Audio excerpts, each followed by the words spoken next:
O cantor Wesley Safadão está no meio de uma grande polêmica por causa desse vídeo. Olha só.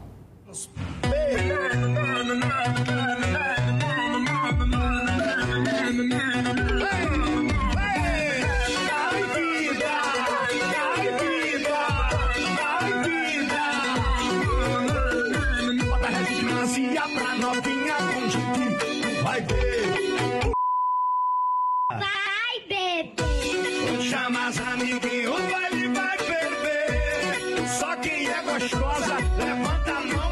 Pede de melancia pra novinha com jeitinho, vai ver. Pois é, esse vídeo foi criticado até por famosos por causa da letra da música, que se chama Macetada e fala claramente de sexo. Quem dança com o artista no vídeo é a filha dele, a Isis, de apenas 8 anos. Wesley postou as imagens em uma rede social para ajudar a promover a música, mas a repercussão negativa foi enorme. E aí, o Wesley Safadão foi denunciado por erotização infantil. E aí, esse assunto é bem polêmico, né? Mas vamos lá.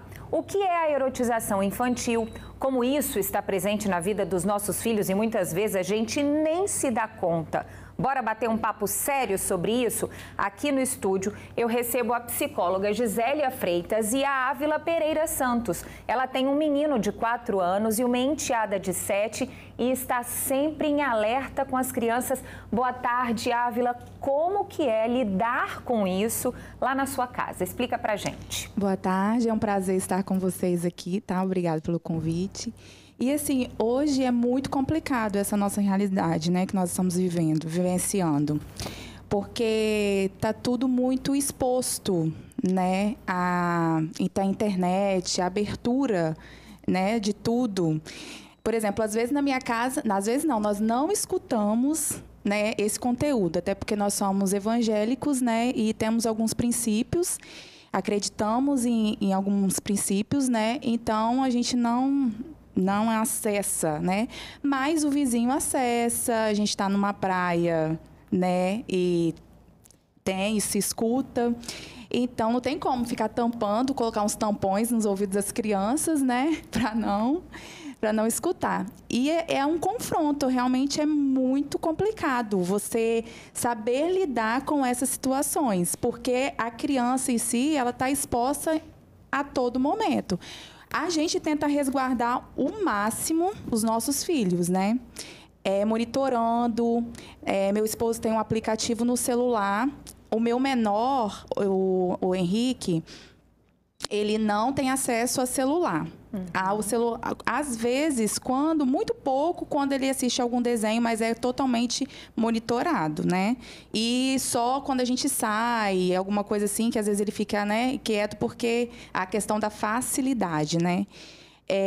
A gente deixa ele um pouco, mas sempre supervisionando. Mas é muito raro também, a gente não deixa acesso livre, né, para ele. E a Isabela, que é maior, né, que é minha enteada, minha filha também, do coração, meu esposo colocou um aplicativo, né, que ele consegue monitorar o que ela está assistindo, né? Então, a gente tem essa preocupação e esse cuidado com eles, né, para não estar exposto a essas situações, porque hoje a gente vê muitos casos, né, de abuso e tudo mais, e a gente sabe que essas coisas contribuem para isso, né? Pois é, Gisélia, é isso que a Ávila acabou de colocar, né? Uma série de preocupações e conflitos que nós, pais, temos que lidar todos os dias. Ela usa uma palavra que eu acho forte, é um confronto constante. É isso mesmo, é um embate que se vive hoje? Até porque ela falou bem a dificuldade, é difícil, não é possível e tem que ser feito, né? Não pode fingir que nada está acontecendo. Com o processo de digitalização cada vez mais dos jovens também, das crianças, o acesso à informação hoje de qualquer idade é muito fácil, em qualquer lugar. ter esse controle é mais difícil, mas existe como sim controlar. O que acontece? O arcabouço psíquico da criança, falando no sentido psicológico, ele é limitado, ele tem que acessar conteúdos da sua idade, filmes da sua idade. A gente está falando de música aí, mas as mães ficam vendo novelas e deixam o filho na sala, ver novelas, cada vez com linguajar mais sexual, erotizado. E se o arcabouço psíquico dessa criança não está pronto para escutar, assimilar aquela informação, ele começa ali a fantasiar situações que aquilo pode virar questões traumáticas. A adultização da criança, acelerar a criança acesso a conteúdos adultos em termos de valores e de comportamentos adultos, exemplo, coisas que se fossem coisas boas relacionadas ao trabalho, não, às vezes é muita porcaria. Coisa relacionada ao materialismo, coisas eróticas, coisa relacionada ao uso, à marca, a essa geração TikTok. E muitos pais, na verdade, incentivam isso, né? É o Insta Kids, é os YouTube ganhando dinheiro, patrocinadores, colocando biquíni, crianças de 8 anos e fazendo dancinhas, né, sensuais. Isso é péssimo, porque cresce sem assimilar esse conteúdo de forma adequada. E parece que virou tão normal, né? Ah, mas minha amiguinha tá fazendo, todo mundo na sala tá fazendo. O próprio Wesley Safadão coloca os próprios filhos, né, para fazer dancinha de uma letra totalmente erotizada. E é isso que eu ia te perguntar, com relação a toda essa polêmica em torno aí desse vídeo que a gente acabou de assistir, parte dele, esse vídeo é maior, com Wesley Safadão. Na sua visão, né, o seu ponto de vista enquanto psicóloga, isso realmente Tá errado. Tá errado? Tá errado. Eu acho que, assim, a música do papai é a criança, mas o que tá falando pro mercado? Ele é um formador de opinião, ele é uma pessoa que é seguido por muitos jovens, crianças, são musiquinhas, geração TikTok, musiquinha de rede social, que fazem aquelas dancinhas bonitinhas. Olha, que lindo. Mas o que tá trazendo a letra? Aquilo vai pro subconsciente. Aquilo é absorvido, mesmo que distante, passando um carro ali de alegria, passando numa música, aquilo é absorvido e virou um senso comum. Quer dizer que eu posso cantar aquilo, mas eu não posso praticar aquilo? Qual a diferença? Pois é, e uma coisa que eu estava pensando aqui agora, a gente está falando de casos, por exemplo, como você, às vezes amiguinhos na rua, alguma outra cena numa praia. Nesse caso, a filha tinha a figura do pai. Isso não deixa a coisa ainda pior?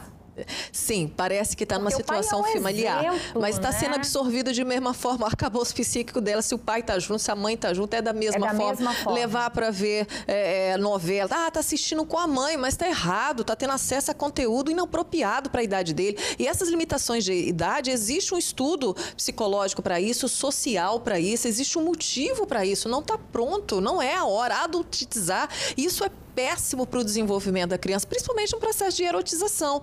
Como que cresce a cabeça? Independente se o pai é artista, se o pai não é artista, a formação da mãe, ele está vendo dentro de casa, é pior ainda.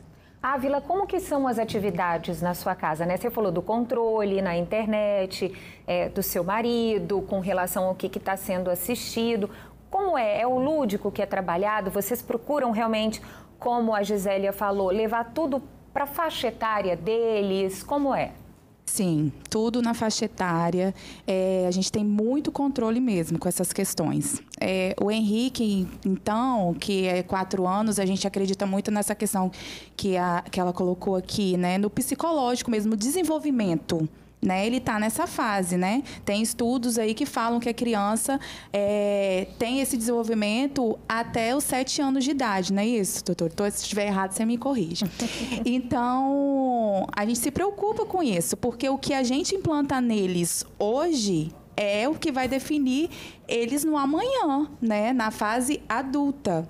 Então, a gente controla muito essa questão. A rotina deles é muito pouco televisão. A gente dá preferência. Hoje, a gente não vê mais criança brincando, né? Brincando, brinca. Brinca de quê? Joguinho no celular. Né? Quando é brincadeira. Isso preocupa bastante, né? Cadê as brincadeiras de rua que fazem parte e são tão características dessa primeira infância? A criança, ela já nasce não uma tábua rasa, ela já vem com a predisposição. Questões genéticas, desde a questão de gestacional, mas aquela vivência, a dinâmica familiar, aquele convívio que é aprendido nesses primeiros anos, que é a esponja, né? Tá certíssima. Isso ali é uma pré-definição da sua característica, com certeza, para a vida adulta e para a adolescência. Aquele preparo é o mais importante. Eu acho interessante que nas escolas hoje se mudou todas as músicas da nossa época, né? Atirei o pau no gato, é um absurdo. Atirou o pau no gato, ele miou ainda, mas não morreu, né? Como é que a gente pode passar isso para as crianças? Não, não atirei o pau do gato, não atirei o pau no gato. Não pode falar isso, mas pode erotizar, mas pode cantar essas musiquinhas, né? É três vezes pior. Eu não posso atirar o pau no gato, mas eu posso fazer coisa pior com as músicas. O processo de associação é a mesma. Mas a criança não vê maldade. Não é criança de ver maldade, é uma absorção psíquica. Aquilo vai para o inconsciente dela. E ela tá lá fazendo dancinha e sensualizando. E, infelizmente, a gente vê aí a matéria anterior, né? Tem muitos outros pedófilos, pessoas muito mais também na internet. Então, deixa nossos filhos não preparados para o que tem aí no mundo, né? De perigo com acesso à internet. Porque eles olham